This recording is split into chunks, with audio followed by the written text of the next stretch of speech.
my prescription is almost the same. So completely pointless. And yet you have to pay. Well, no, these are cheap ones actually.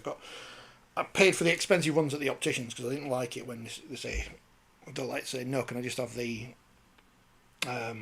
prescription so I can get them cheap online? But these are cheap ones. The other ones, unfortunately, make me look like Deirdre Marlowe. But they'll do. We're live. We're back. Welcome to the programme. You can tell us if the microphones are working or not, and we can fiddle with them. But welcome.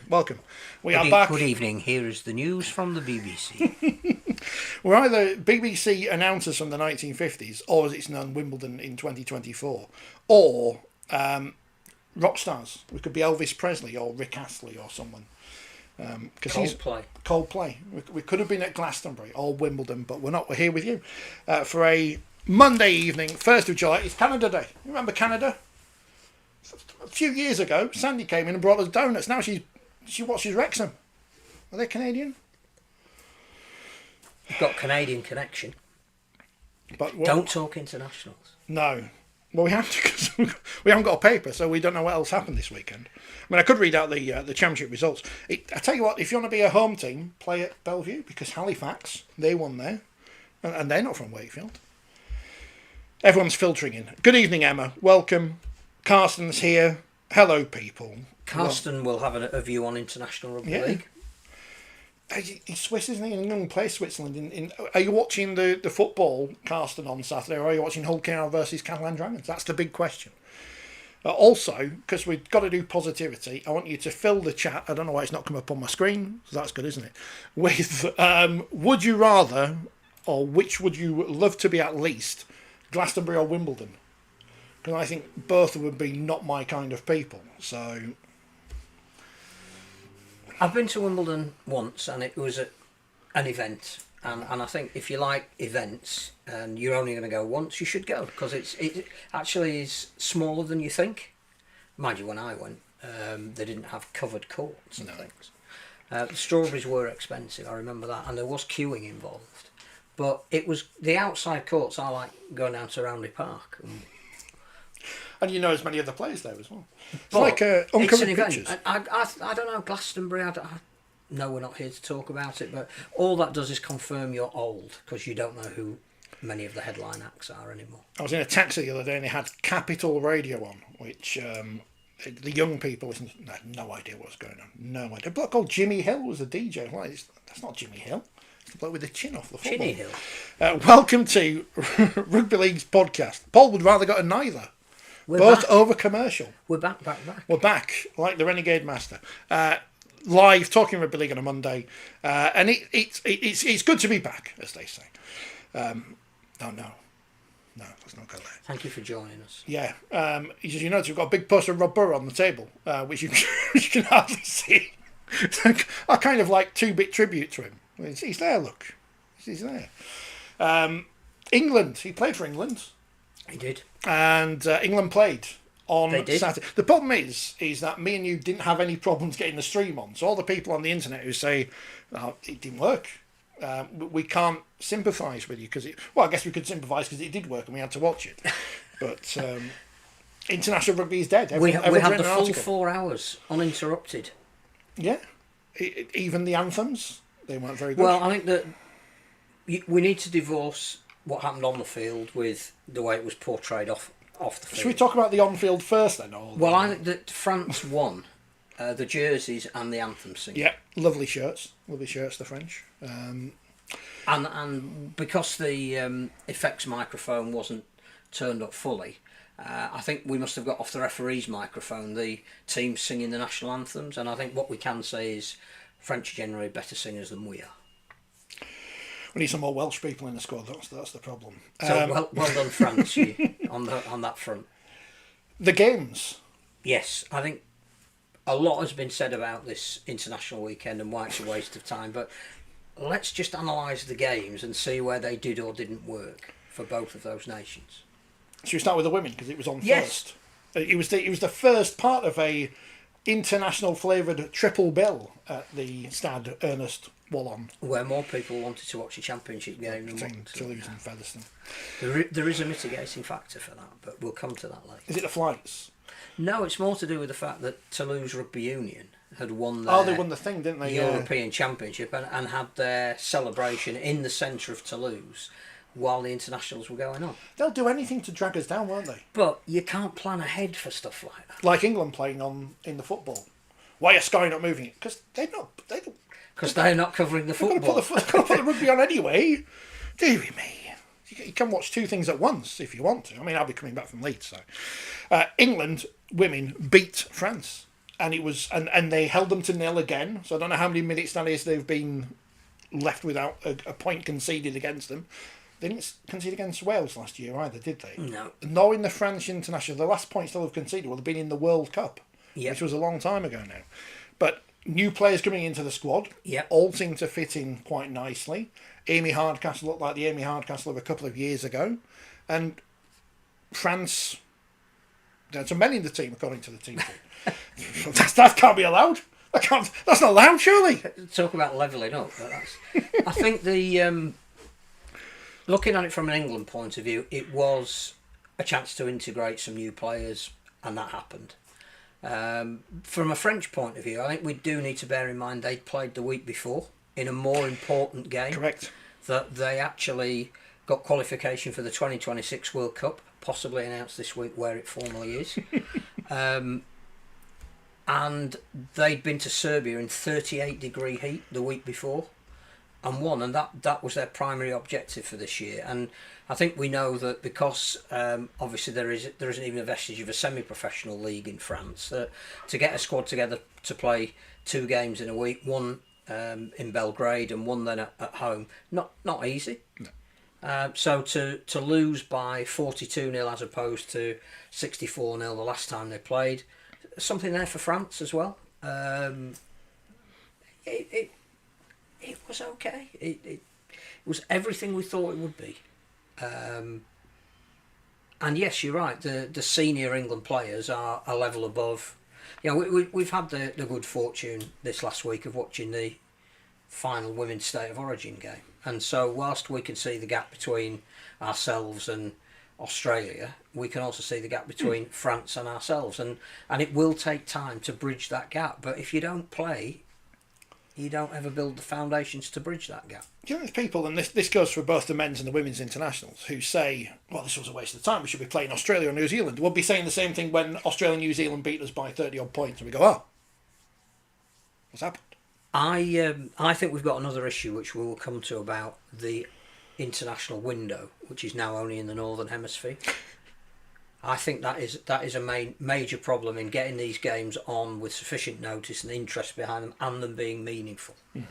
But I suspect we can probably come back to that after we've spoken about the men's game. Is there anything else to add about the women's game? Because I think it was a perfunctory performance. There was no disappointing performance. I don't think Jodie Cunningham did. I said before, she's like James Roby. You don't realise how much work she does. And then I she thought does it Kira Bennett was great. I thought her distribution, particularly in the early stages of the game, was fantastic. Anna Davis, a couple of tries on debut. Yeah. Isabel Rowe, 17? 17. Fantastic getting an international start at 17. That can only do her and Women's Rugby League the world of good.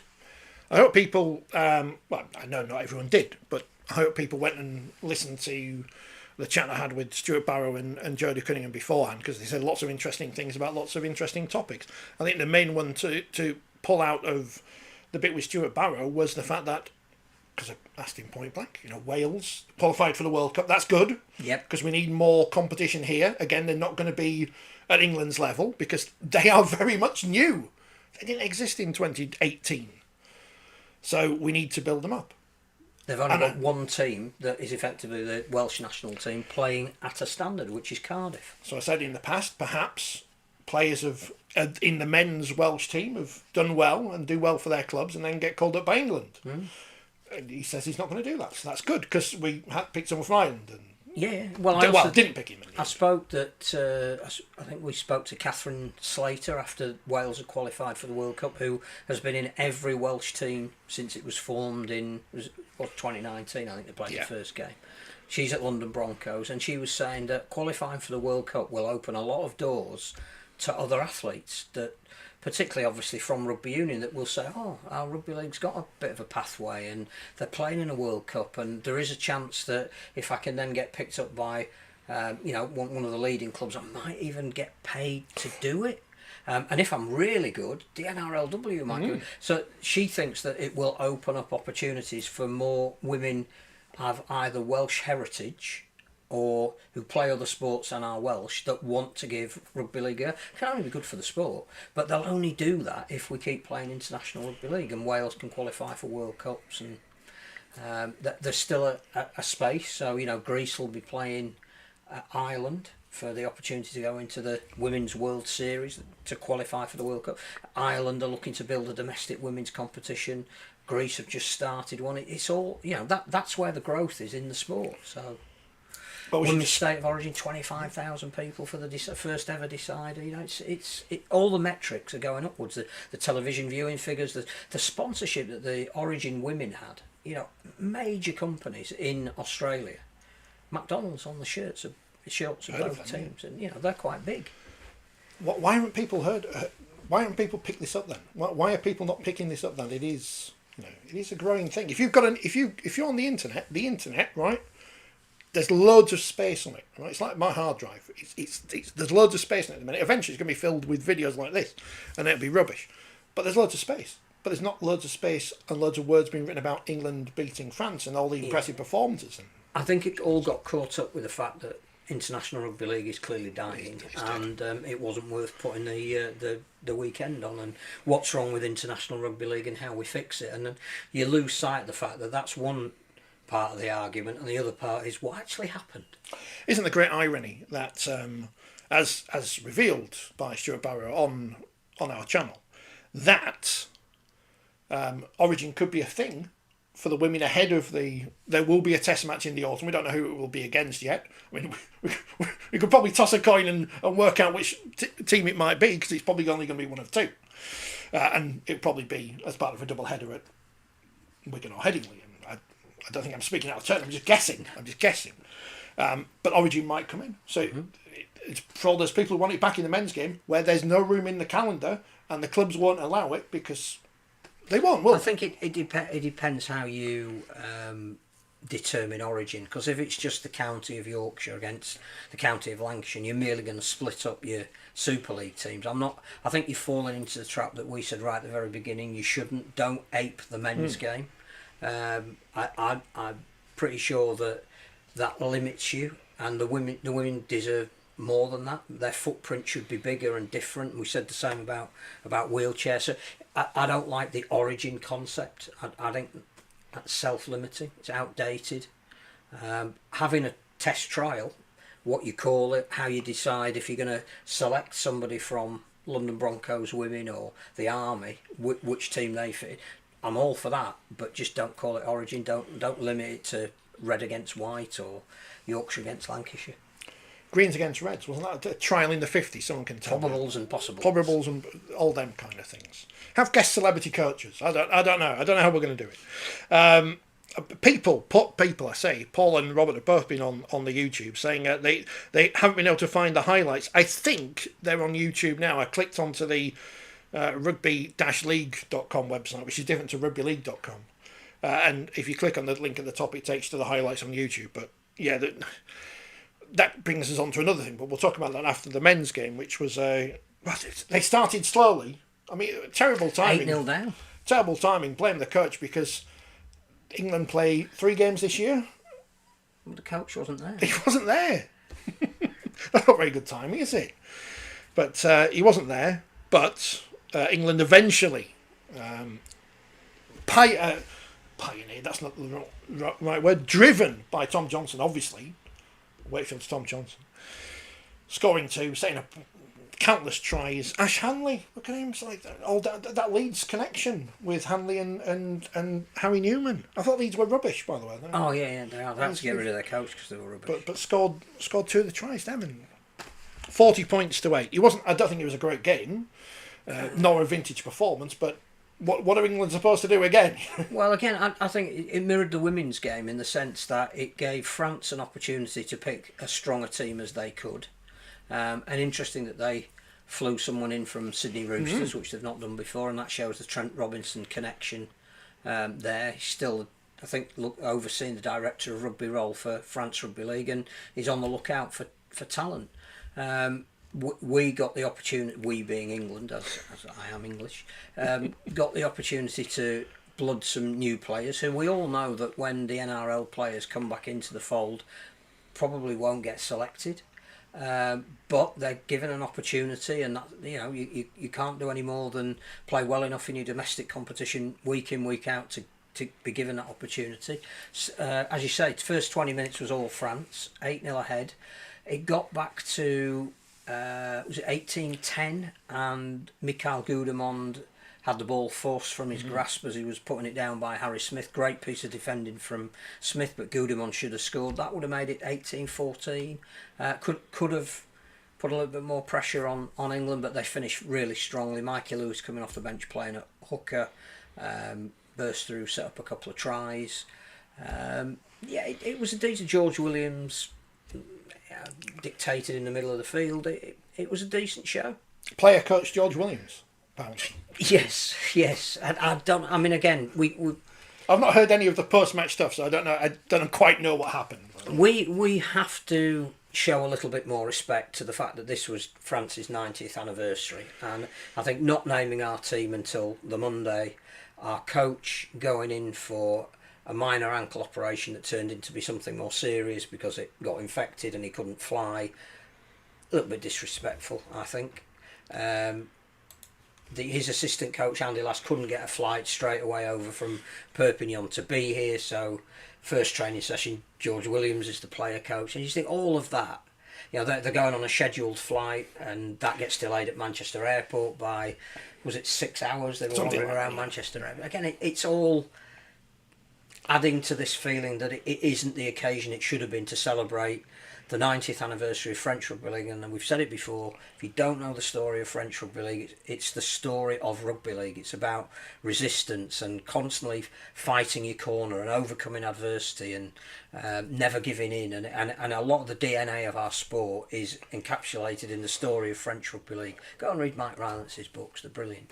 And I think, it was almost done on the cheap, and that's partly the French's fault because they were hosting it, but it deserved to be a bigger occasion, and it wasn't, and we have to take some responsibility for that. Welcome to Broadcasting on the Cheap, brought to you by 4020 Live. John says, no such thing as Lancashire in a rugby league context. It was Barrow with Amanda Wilkinson versus the rest of Super League. That's the origin game. Not much of a trial, to be fair. Otherwise, it's St Helens and Wigan. But if Barrow were deemed to be Cumbria, do they play in Yorkshire or Lancashire? St Helens and Wigan plus Tara Jane Stanley versus Leeds and York. Oh no, they've got Ebony Partington as well. Needs to be more than that. Carson said, not disrespecting the ref, not something Rishi would do. And no, can't do politics. We've got an election coming up. It's Purdah. Yeah, we can't do that. Are we proper broadcasting? No, not really. No. I saw an article today about people in Wakefield and Rothwell could vote for a former rugby league player. So apparently it's been reinstated. Yeah. If it all goes wrong, it's your constituency. I know it is. I got a leaflet from him. If it all goes wrong, you can set up a podcast because that's what everyone else does. So look forward to that on Friday morning. Doing things on the cheap. Now, my mate was at Manchester Airport on Friday, flying in and saw the England team coach. He didn't know who it was. Right. Were they working around the duty free? Probably. At least they all behaved, didn't they? Two sets of rugby teams in an airport for 6 hours, and they all behaved. No stories. So, well done on behaving. That's the low bar of life now. Well done on not getting in trouble, rugby players. Hopefully they were all buying copies of 4020 in W.H. Smith Travel. Well, they picked them up and then they'd hidden some of the things inside them. Put them to the front of the rack if nothing else. I do tell people to do that. Do that and take pictures and send them in. We have to accept the inalienable fact that we're skint, aren't we? As a sport, we're skint. There's two things. One is the game has no money. It's not just us. Like the IRL don't have money, the World Cup doesn't generate money, the RFL don't have money, the French Federation don't have money. So you can have as many grandiose plans as how to solve the issue of international rugby league, but one thing you have to bear in mind is you're doing it without any money at the moment. So the players going on a scheduled flight, it's not great, but but they're only being paid needs must, yeah, £250 because they're hoping to top that up when Samoa come over. Was it just the men getting £250, or did the women get? Because in the World Cup, of course, everything was equal. But you can't pay what you haven't got. But I think they've talked about if the ticket sales generate sufficient income for the Samoa series, the players will get more, and over the course of those 3 games, they will get what is deemed to be a fairer rate. It's like, say, working for a radio station, and if it makes a profit one day, we'll get shares in the company. There's a reference for about one person listening, I think, today. Hello to you if you're listening. So we get there late anyway. So it's like the Catalans flying over for the Wheelchair Cup final. They got there, won, buggered off again. So that happened, and then we get to the game. We get to the logging into Super League Plus, which I didn't have any problem with, and I was able to log in at Wembley to watch the 1895 Cup final while I was in the press conference with Sam Burgess. So it works fine for me. If it didn't work for you, I don't know what to say. So it worked fine for me, worked fine for Phil. I don't understand technologies, but I was just grateful it worked and it didn't log out or buffer or whatever. And we're in an age where we shouldn't be surprised that is the method by which we see it. What we can talk about is the quality of what we saw and whether that was up to standard for an international game. I think we can also mention that with all the platforms the BBC have now got, and bearing in mind that historically every England, particularly men's international, has always been on the BBC. I think there were a couple on Sky, weren't there? But the BBC is the home of international rugby league.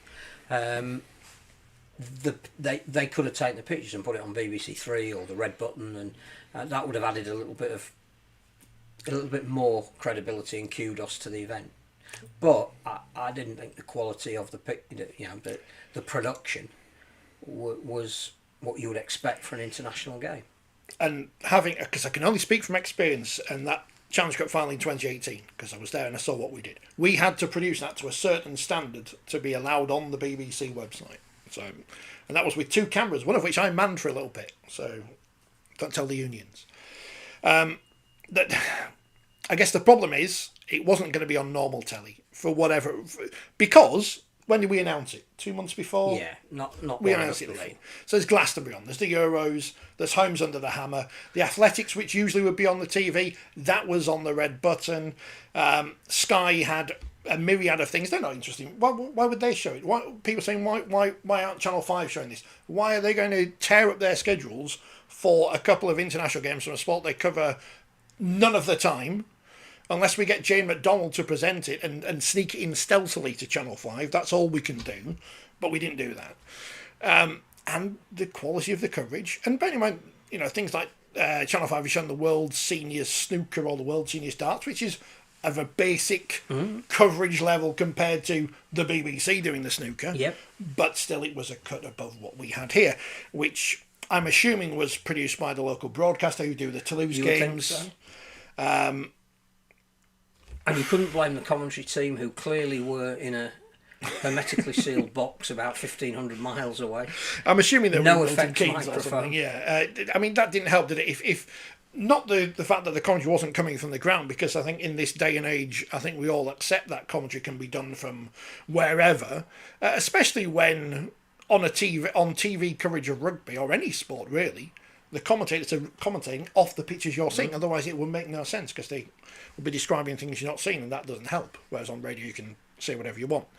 So it doesn't matter where the commentary team are, but it does matter that you couldn't hear a thing in the stadium sounded dead. I mean, it looked as though it was, but that's but you can turn the mics up and to a couple of people I know that were there, the atmosphere was better than it came across because there were no real effects mics, and again, it's a simple and very basic thing. That if you want to generate atmosphere and excitement, you do need to have microphones that pick up the whatever noise there is in the stadium. And yeah, there were swathes of empty seats, but that would have again been because most of the people that were there were under the camera position. But if you have FX microphones, at least you can hear. So I thought again, treated with less respect than an occasion like that deserves. But I also think that we need to talk about why we still have an international window in the Northern Hemisphere in the middle of the season with only 2 games in it. And that's not what the international window was brought in for. It was originally the Anzac test over in the Southern Hemisphere, a couple of Pacific tests. We're playing, I think PNG played Fiji at round about the same time. There was talk of we would have Wales and Ireland would be available to play. Scotland as well would be looking. Well, again, if you're going to have a Championship and a League One fixtures on at the same weekend, you're not going to be able to pick a Wales or a Scotland or an Ireland team because that's predominantly where those players come from. But I would prefer now that we didn't have an international weekend, that we closed up the season, we could start a week later. And we have a bigger international option at the end, so that we could have had England and France playing in the lead up to the Samoa series, particularly now that we've only got 2 test matches with Samoa. That could have been a much bigger game, with Sean Wayne taking his side over to France the week before Samoa arrive in this country, and have a proper window where the Northern and Southern Hemisphere align, and make sure that if we know that that's when international rugby league's being played. I think there are nations that are going to be announcing fixtures, and I don't think it's a secret. I think Ireland's men are looking to go and play in the Netherlands around about that international. We're going to have Wales and France, Ukraine and Serbia playing in the men's European World Cup qualifier. It's going to be in that window in the autumn. So we can, if we're sensible about how we schedule international rugby league, then it's more meaningful than just say, well, let's have a test in the window that we've artificially created that actually now doesn't bear any resemblance to what's happening there. Yeah, the Aussies have quite rightly said it didn't really work for us. A lot of the players still wanted to keep the Anzac test where it is, but Origin works when it's in the middle of the season, it's virtually every second week, there's a real narrative. Whilst we talk about there are only 4,500 people in Toulouse, and Origin is not international rugby league. 90,000 people watched the second game in Melbourne, which is not a rugby league city. So we've got product that will sell, and it's aligning it together so we can get best global value out of it. It's not the NRL need to buy Super League and that'll cure international rugby league. Let's just be sensible about when we play it, and if it's going to have a global impact, then we need to be playing at the same time as they're playing in the Southern Hemisphere. And we've got this really odd week where everybody's walking around going, we had a week off for the Challenge Cup final. Now we got a week off for an international, and then we got a week off for the semi-final as well, because we weren't quite good enough to get to a semi-final. So we've only actually played 3 Super League games in 6 weeks. And you're going, yeah, and that's why the Super League loses its momentum and impetus, and we've got to start building up. It's the calendar that's wrong, and the fact that we have no money. Not the principle of playing international rugby. There is still a market for it. I think everybody said that Denver didn't work, but Denver got 20,000 people there, and 20,000 people was the highest crowd to watch an England and New Zealand game for 30 odd years, I think, 40 odd years. There is a market for it. I was doing a bit of research into the 1954 World Cup because someone who was a key figure in it got inducted into a Hall of Fame recently. And 38,000 people watched a game in Toulouse, which is still the biggest attendance we've ever had. And yeah, it's got the label World Cup against it, but International Rugby League does have kudos if you sell it correct. The final in that tournament was hastily arranged. We talk about this was only arranged at 2 months' notice. Great Britain and France finished joint top of the table in the 54 World Cup, and they arranged a playoff final in Paris at the Parc des Princes at a week's notice, and 30,000 people turned up. So it can be done, and it does have kudos. And it's not always about the money that you're putting, it's about it has to be meaningful. And I don't think these tests this weekend were meaningful enough because they were out of kilter with everything else. Well, there'll be plenty of one-cat wonders coming out of the men's team at least, and that'll be good for the future. People can write articles about those. One-cat wonders. Yeah. Bit harsh. No, he's not. Poland, Germany coming up on the 29th of September, says Carsten. So there you go. There's another one. Mark it down in your calendar. Probably does need sanction if you could remind them to send in the correct form. Not seen it appear on the calendar yet. Oh dear. Carsten, sort it out. You're in charge. Probably is. He might well be. It could be the referee. Where was I thinking about setting up a team the other day? Just because you can just set up a team and apply for League One and just claim it exists. I can't remember. It might have been Selby. I know Selby's got an amateur team, but I could just set one up anyway and just say, so setting up a team. Gonna have a team. Gonna put it in League One. Right about my out. I think it's safe to say, with all the doom and gloom that's been written about International Rugby League, and there has been a huge amount of doom and gloom, is there's probably more International Rugby League being played globally than there ever has been before, and we shouldn't lose sight of the fact that Africa is probably the most prolific continent at the moment, where rugby league is going from a standing start to being played on a regular basis, which is going to include World Cup qualifiers, both men and women. Men will take a little bit longer for it to germinate into a World Cup tournament, because I think there's only South Africa that are full members at the moment, but there are some nations that aren't far off being full members who are playing International Rugby League. Women, and Kenya and Nigeria, will play each other to see who goes into the World. There's more rugby being played in Polynesia and the Pacific than there ever has, and when the Pacific Championships do eventually get announced, I think there will be games that will be taken to the islands, and that again will prove to be a massive boost. So I don't think you can just write up because England and France wasn't a huge success that what do we do about International Rugby League. We do need to have more coordination in the Northern Hemisphere, but it's not all based on England playing France at a time that's really inconvenient. It's a big shame we didn't get those European fixtures that we went to the draw for last year, where you're going to get the likes of England versus Serbia, and it would have been an England European Championship, England whatever team, England Knights, but don't call them that, because that would have at least given a bit of a boost to things. But obviously, it will happen. It will happen outside of World Cup qualifying, because that's the priority this year. But there's an under-19s Euros going to start in a couple of weeks. Again, 6 nations. Well, those kids will start filtering through into the semi-professional and the professional game. That will include America for the first time. People go, but America isn't in Europe. Yeah. No, but it comes under the European Federation, the Americas and Africa. So for the first time ever, we're going to get American under-19s playing in a competition, and that's the main thing, that they're coming over and they're getting coach education and they're getting match officials education to take back, and they're getting the experience of playing in a tournament and against Ukraine are playing. And again, how good a story is that with everything that's going on in Ukraine, their under-19s are going to be playing in a European Championship. There's lots of really good things. There's America's Championship coming up for World Cup qualification.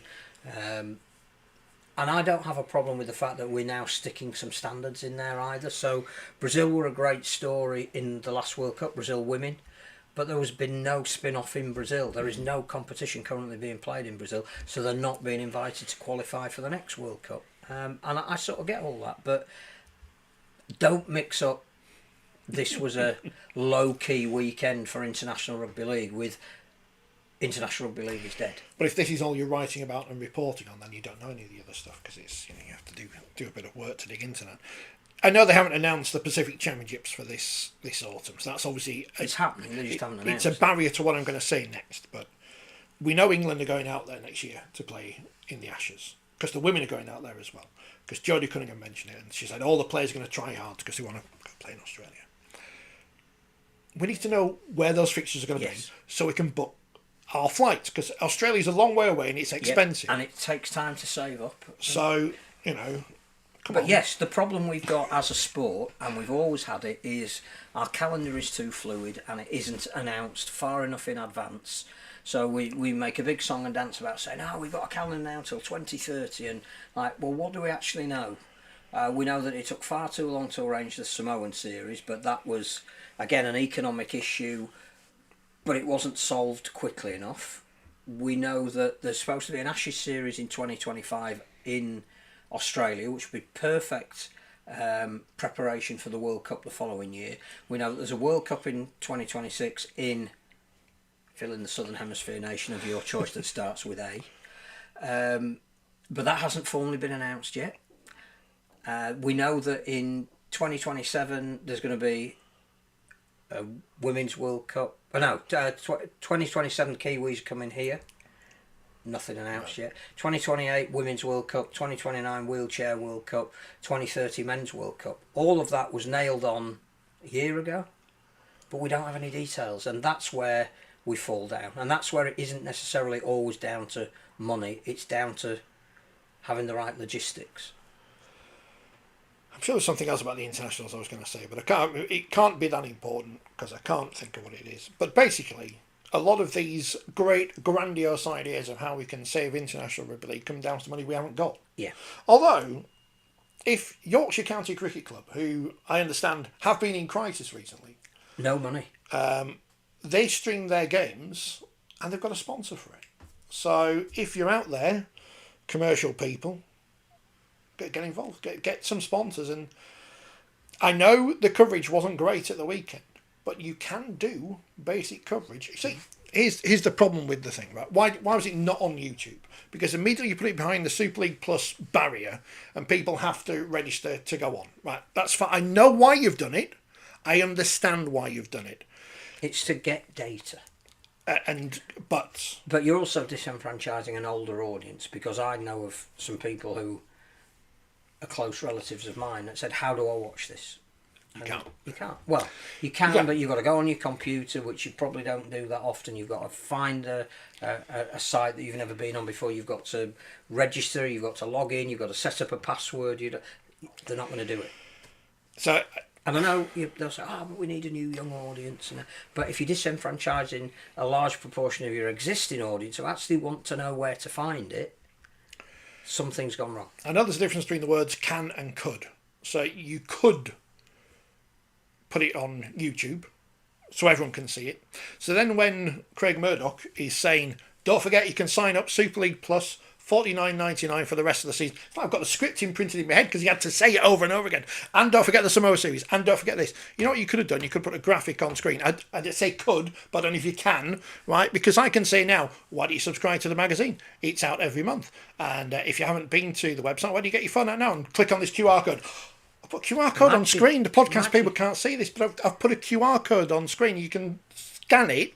And it goes to the magazine website and you can subscribe to the magazine. So they could have put a graphic up saying Super League Plus, why not subscribe and why not buy some tickets for the Samoa series? Because if I can create a QR code, anyone can.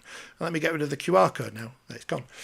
So if I can do it, it would make sense. On Saturday afternoon, Sky, despite having it on TV, had the netball on YouTube. Right. For some reason they do that. I don't know if that might be part of their deal with whoever is the shadowy people running netball, big netball.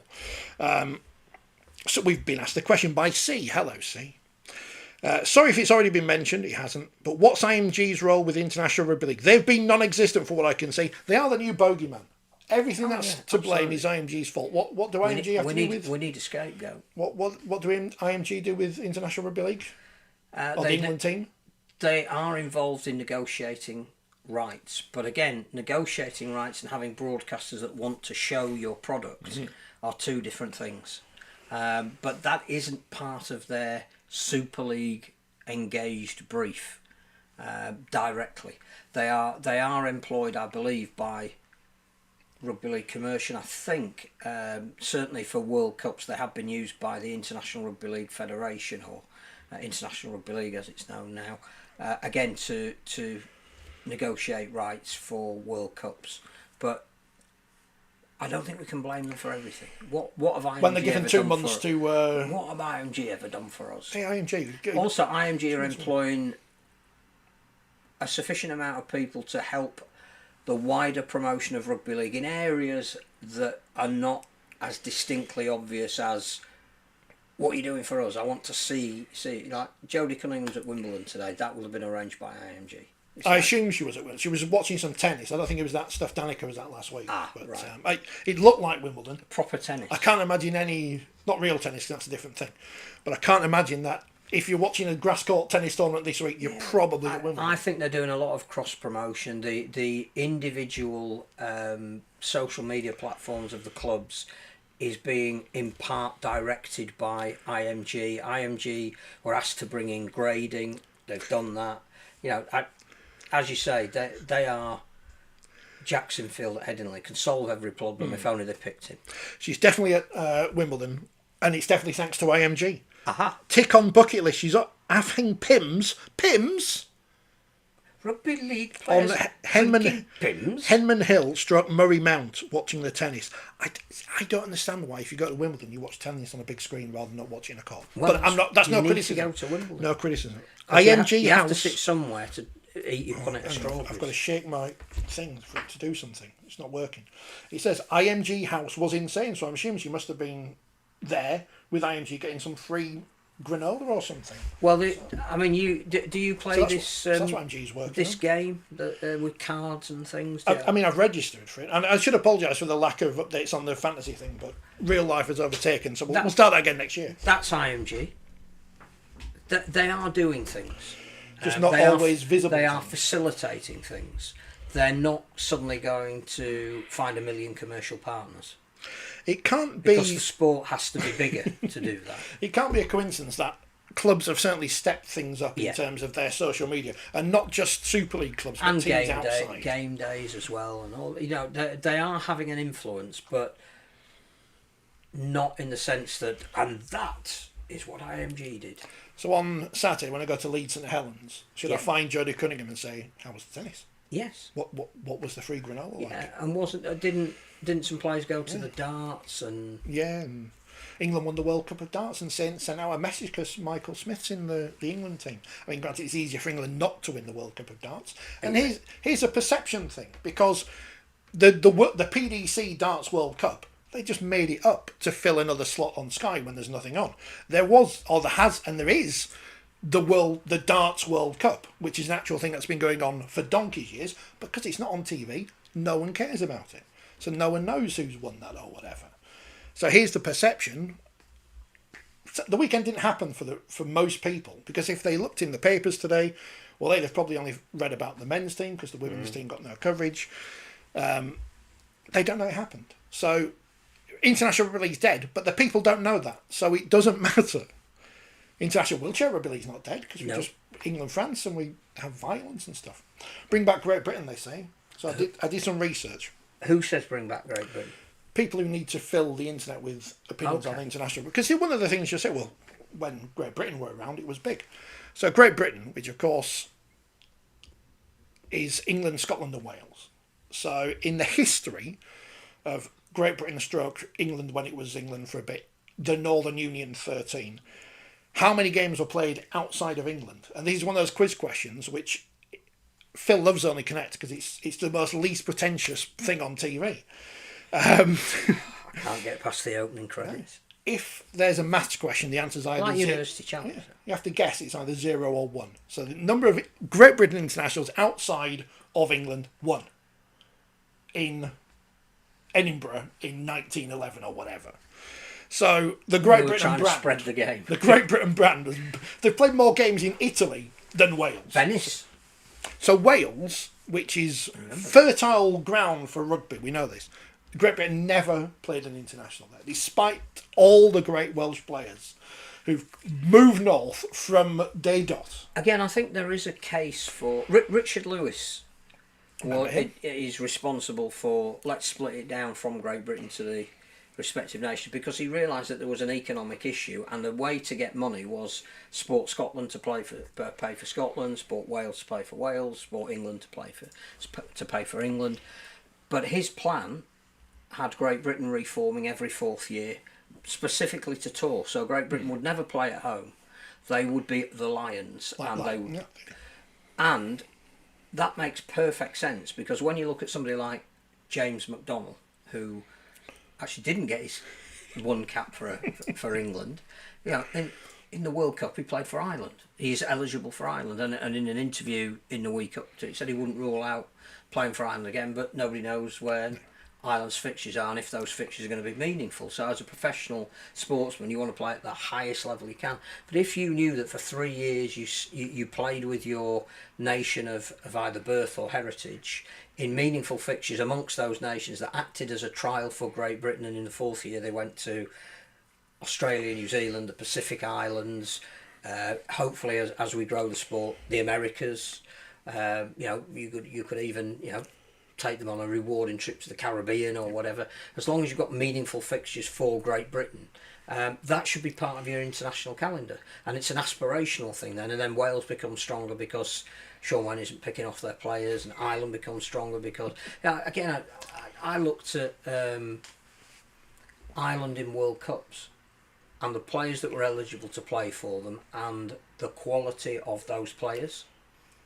And they never played outside of really World Cups. Those players were bought in, played in a World Cup. Are you going to be playing for England next year again? It's like, no.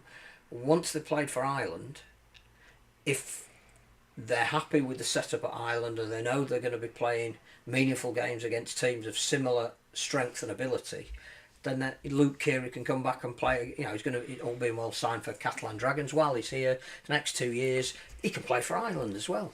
But he won't, because Ireland won't have sufficiently meaningful fixtures for him. And then he becomes eligible to play for Great Britain. So James McDonnell is not now the first man since Richie Myler to be English and Irish. Because I'm guessing he was the last one. I can't think of anyone else. Brian Carney wasn't, because he didn't play for England. Barry McDermott did, Terry O'Connor did. Baz and Tez off of the telly. Steve Prescott did. So yeah, I mean, you're looking at those who have played for Ireland and thought, there's a really strong team now, let's keep it going after a World Cup. Let's not. What's that stat? Wales haven't played an international outside of a World Cup, the men, since 2019. I know there was the thing, but that's partly because even this autumn Wales will go into World Cup qualifying for the men, and it'll be a tournament in a place. Can't tell you where, but it won't be Wales. Actually, we can tell you that the final will be in Perpignan, which will give you a rough idea as to where it's going to be played. I like that people can try and work out what you know that you can't say and what you don't know that you don't not going to say. Can only hint. The World Cup is coming. Because we've got to save up for that as well. We've got to go for the Ashes, then we've got to go the year after for the World Cup, which would have been in France. But again, a World Cup in the Southern Hemisphere, we know the Tongan fans, incredibly passionate. They'll sell out grounds in New Zealand. There's a massive appetite for international rugby league if it's done right. It was good to see that the England versus France international was a tribute to the crowds in the Super Rugby in Australia. Have they lost any more teams this week? I don't think so, not yet anyway. So I think another one of their players has just signed for NRL. Yeah, so that's exciting, isn't it? I don't know. It could be rubbish for all I know. In the Wheelchair Super League this week, London Roosters lost 52-72 to Halifax. High scoring game. Woof. Defences on top there. End to end, I think you have to call that. Wigan came back against Leeds, but revenge. It wasn't, because James Simpson said the other week. You've seen it. 42-36. In a couple of weeks' time, that's the edge, I believe, hopefully. It's Leeds versus London. So I'm going to pop down to that, because see if we can get any words out of the England coach. You might know something if you're watching. So that's in a couple of weeks. Women's Super League is back this week because on Saturday lunchtime at Headingley, it's Leeds versus St Helens. 1 o'clock kickoff for Featherstone versus Wigan. And then on Sunday, you've got Warrington Huddersfield and York versus Barrow, who are just called Raiders on the RFL website. So I don't know if they've rebranded. Maybe they are one of those Super Rugby sides. But York have had a few weeks off because they had pitch relaying stuff. Yes, so they've got a game to fit in, haven't they? That was postponed. Against St Helens. Against Saints, yeah. They might be a bit rusty. It's all changed in the Challenge Cup, apart from it's not really, is it? No. Is that all we need to say about the Challenge Cup? The thing is, anything's happened. That shuffling the deck chairs on the Titanic means absolutely nothing unless you change beyond the Challenge Cup. If you get rid of loot fixtures and the season starts later and the Challenge Cup gets more important because teams will play their strongest and it gets a meaningful place in the calendar. But just to announce that Super League teams are going to come in early and they're going to go to lower league teams when there is no romance left in the cup, and even those championship teams can't make money out of those fixtures. Witness Batley and Castleford last year. you do find yourself saying, I'm not really sure the point of that. Yeah, it's okay. Who are we appeasing there? Fans are not stupid. They will not go and watch blowout games in places they haven't been to for a while, more than maybe 1 or 2 seasons, and then the novelty of that will wear off. I'll use Hull Care as an example because they have thousands of fans that travel away, so I can use them as an example and say it's okay if you're saying, well, Hull Care will take thousands to Swinton or Oldham or wherever.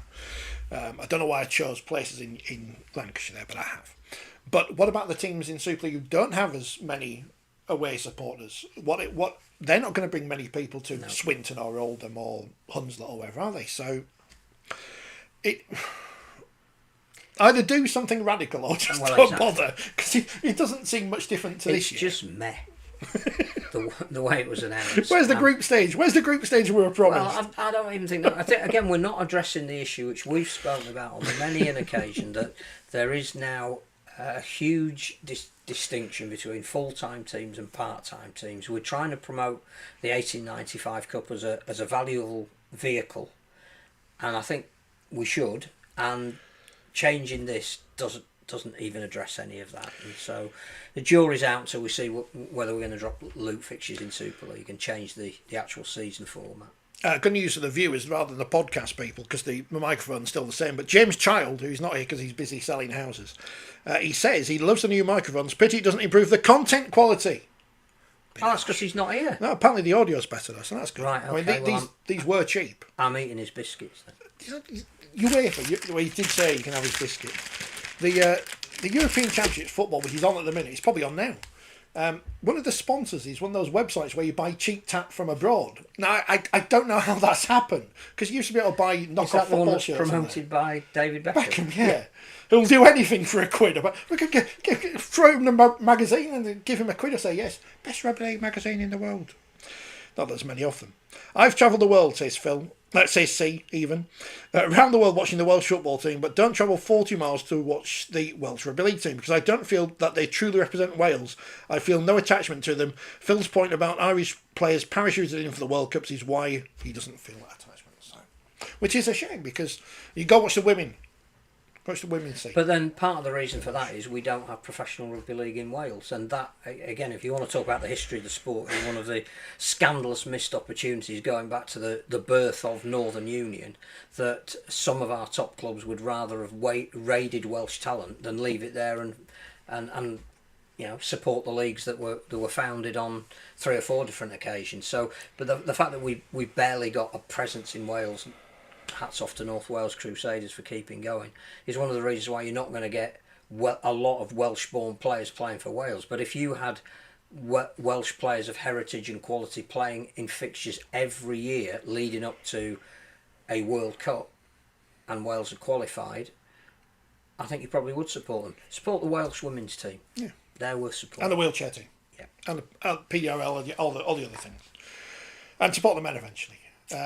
It's strange, isn't it, international sport, because the football's on at the minute, but I feel completely detached from the England team, not because of them, because they all seem to be decent people these days, as opposed to when they're a bunch of bad people.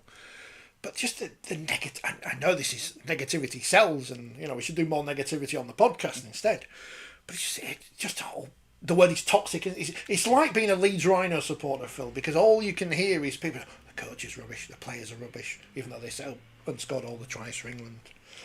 So I'm finding the Euros a bit of a difficult watch. I just put podcasts on instead of listening to the commentary, but that might be damning down of the commentary and stuff on the football. So we've done the Challenge Cup because there's nothing to say. I'm assuming the next issue of Forty20 magazine, which will be put to bed this weekend. It goes to bed this weekend. Better write the some more words. 13th birthday. 13th issue. Is there a free party bag with it? Special cover. Special cover? Is it shiny? Not saying. No. That'll cost too much money to have a shiny cover. This month's issue is £100. No. So look out for that next week. Is that going to be full of articles about the Challenge Cup No. There will be some There's TV. better words that can be written about other stuff. There will be a mention of it, clearly. I was going to say, if you want jokes about rugby league, by the way, watch the repeats of Drop the Dead Donkey, because it's full of them, which I've written about in the magazine. I've written about them. Whether they'll be in the magazine, find out in a couple of weeks' time. What else is happening? There's been no other news, has there? Before I go into the Well, championship Leeds results, haven't appointed. Leeds a have not coach. appointed a coach yet, so that's still, we can still speculate on who it's going to be. I mean, you support the team. You're that bothered now. Just, I mean, you can't affect it, can you? You're not on the committee. You can't. Ian Blease is doing his due diligence, and whoever he deems to be the person will be the person, and then we can talk about it. He might appoint someone, or he might not appoint someone Well, this week. I don't know what he'll do, but I would like to think that Chev Walker will, in partnership with Scott Griggs, will get the job till the end of the year, because again I'm not sure that there needs to be further disruption than there has already been by bringing somebody new in at this point in the season. The Grigsers could start a new dynasty of caretaker coaching. That could be their new thing. Kicking the ball out. Kick the balls, go. Kick the balls, go. In the Championship, Halifax, in their fancy new home of Wakefield, beat Whitehaven 38-18. Wakefield on the road at Barrow won 36-0. Bradford beat Dewsbury 38-12. Batley won at Widnes 24-16. And Sheffield ended Mark Applegarth's unbeaten runners York coach with an 18-10 win. They seem to have York's number, Sheffield, this season, don't they? Sheffield back in action on Friday when they host Halifax at the Olympic Legacy Park. Saturday afternoon, Bradford are at Toulouse. Sunday I afternoon. wonder if they'll get a bigger crowd than the international. I don't mind it. Bradford are massive, aren't they? So bigger brand in England. Sunday afternoon, Rams versus Doncaster. Some teams are called by their real name. I guess what it is it seems to be definitely says Olympique rather than Toulouse.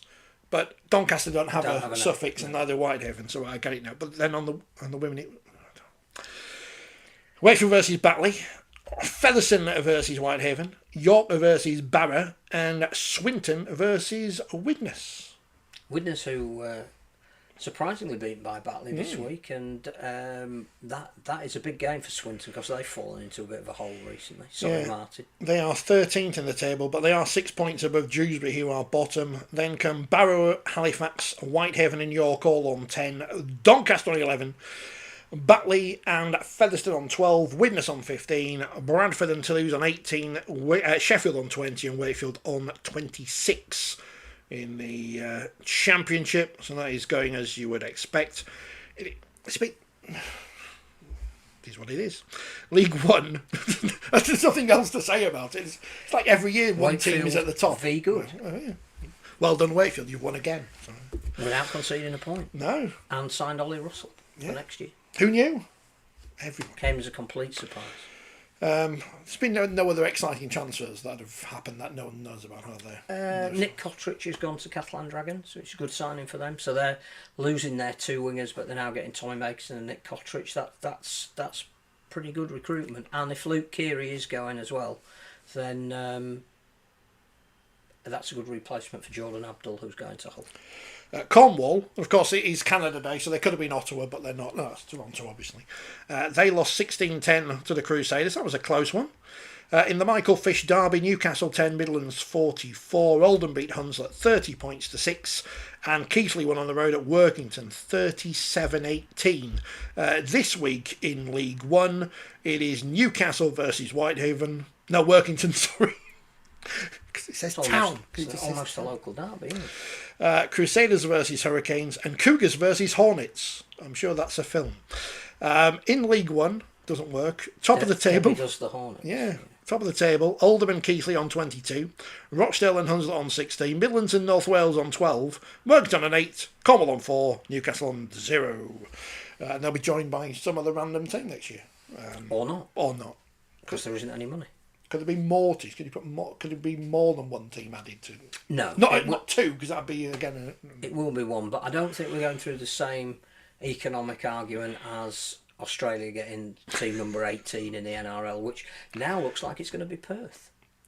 What happened to Papua New Guinea and New Zealand too? I think that the plan is to bring them in maybe as 19 and 20, but they're looking for how do we put this politely, screwing as much money as possible out of the Australian government for the PNG team. Well, I've had a bit of insomnia recently for many and various reasons, and I couldn't sleep, so I got up, put the telly on, put YouTube on. I thought, well, I'll watch some rubbish to help me sleep. And I found the Australian, the ABC, their news channel, their equivalent of BBC News, and my God, is it dull. Nothing happens in Australia. But apparently, it's just like here, but in Australia. And they had the sport on. There's no rugby league on their sports bulletin. So anti-rugby league on the I love ABC. their radio commentaries. ABC Radio, if you don't subscribe to Sky, or Sky haven't got the game with the team that you want, ABC Radio. Brilliant. But it's all about international relations with Papua New Guinea and China, so that's why it's important. And that's why there's going to be millions of pounds invested into PNG by the Australian government as a bridgehead to China. Part of that will be having an NRL team which will play some games in PNG, but they're not ready to sign that off yet, so it'll be Perth instead. I was explaining things to them because they don't. Why would we understand how important Papua New Guinea is? It's not on our news. So. Watch their coverage of the election at the weekend. Wheelchair Super League table, by the way, because I didn't bring you it. They haven't updated it again. Well, there's only been 2 games this weekend. Leeds are top. Leeds are top. Wigan are second. That's right. Hull are bottom. Played 2, lost 2. But Halifax have won 1 now. So Halifax and London have both won 1 and lost 1. But the table doesn't reflect that. So you'll just have to believe me. Has anything else happened this week? Are we in kind of in flux now, waiting for I need the Super League features, don't I? That's yes. what I need. Yeah. Super League's back. But not on Thursday. You remember Super League? It was clashes with England on Saturday. Yeah. Friday nights, we have got St Helens versus Castleford, Warrington versus Huddersfield, and Wigan versus Lee. Warrington Huddersfield's the TV game, but I'm not sure which one to choose of those. I mean, obviously Saints Castle. Well, we're going to get Wigan Lee twice, aren't we? Because it's going to be on a Tuesday, isn't it? Yeah, so we don't need to watch that, do we? Warrington Huddersfield is one of those games where I think it's probably going to be okay, but I'm actually not that bothered. It's a big game for Huddersfield. Are they in crisis? Are they close? Very close. Because I think if they do lose this week, they're going to probably almost too far away from top 6 qualification. That's a minimum requirement for this year, you would have thought. Do people like Ian Watson more than they did Rowan Smith? Because Rowan Smith got lots of negative press. I haven't seen a lot of vitriolic abuse aimed at... And Huddersfield don't get clicks.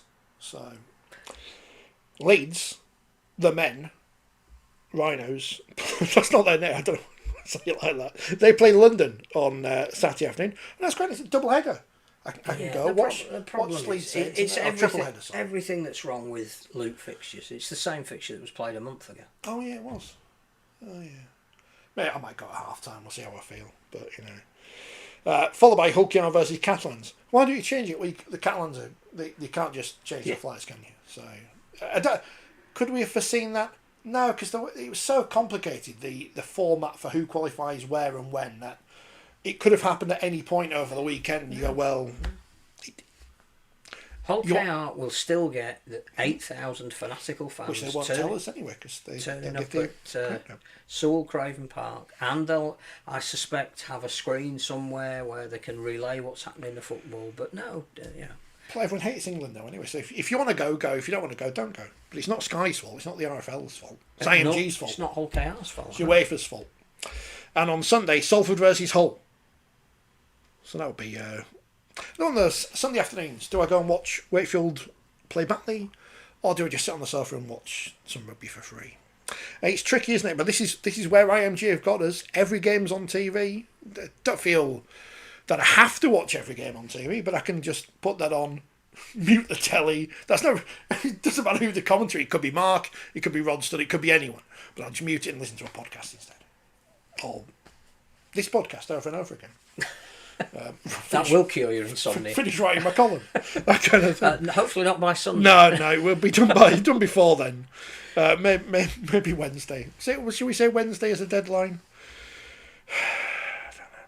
That's it, isn't it? That is, I think. Unless there's anything else we've missed. Well, unless there's anything that our loyal I need to go back listenership want to ask us. Because I had to go and check the fixtures.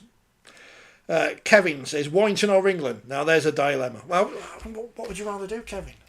Because I mean, the Warrington aren't on Saturday, are they? So unless are the reserves playing, want to go watch the reserves? Or the academy's different to reserves? The women, they're playing. I think times of some games will change to accommodate that, as indeed it did in the Championship this Sunday. But they can change because there's no... But if you've got a broadcast deal and you're playing a team that's flying in from the south of France, ain't going to change. So why is Leeds Saints not on telly anywhere? It's on TalkSport, I think. There you go then. So I don't know if it'd be the Doc again. Might be the Doc and Craig again. And Paul Cook again. I think it is. What was it? I might be Courtney. I don't. Oh yeah, that's true. She'll be there, won't she? She might have a half shirt on again, like she had at Wembley. I mean, I know people have criticised the coverage, but it was funny to hear Paul Cook say the only time he came back from retirement was to play in a testimonial and got skinned by Harry Newman. Yeah, who seems to have gone on to a decent career. What happened to him? And missing out on the trip to Toulouse because he's doing the Magic Weekend for, I assume, TalkSport, because he didn't say. Yeah. Why did he? It's frustrating because I can stick this. I'll put the QR code back on screen for the people so you can see it. So just to end the programme with, but I don't know what they could have done on Saturday, but they could have done little things. If possible, that could have made it easier. And made it easier for the commentators. Yeah, God, Craig's probably woken up in a cold sweat saying 49.99. The road to Old Trafford. Giving them the right team sheet would have helped. Without some blokes on for the French team. And the numbers on the jerseys matching what was on the team sheet. It's hard to get information for stuff. It shouldn't be. It should be a basic requirement. But it's not easy to get information for everything you do. And you can't spend all day looking on the internet for stuff that isn't there. You've got to help people out. Mm-hmm. That's why it's nice when you turn up and Leeds have produced a whole load of stats. You can go, you can just read them. Hull do it as well. Yeah. For the men. It's like at the cricket, they've got Cricinfo. Now, one day Rugby League records might be as in-depth as that, but cricket commentary is easy. You just sit there, eat cake. But I was watching... That's my kind of commentary. And read some stuff off the internet. I mean, I was listening to Doige. He was having a go at some of the people he'd seen in the crowd at Scarborough saying, "Oh, why haven't they done this? Or why haven't they done?" Because he was putting on the voices. I don't know why he sound like Scully. And they say, "Don't they understand cricket?" I don't understand rugby league. The good news for Kevin is that England is not on Friday. It is on Saturday, so you can watch Warrington versus Huddersfield. Have the RFL learnt anything from the England curtain raiser game? Shocking. Well, curtain raiser spelled wrong, but I actually like curtain raiser spelled R-A-Z-O-R. I might use that. That's good.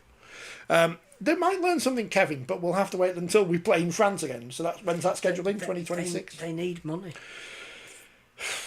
Do you think every game will be spread out next season so we can watch every match, says Phil? Yes.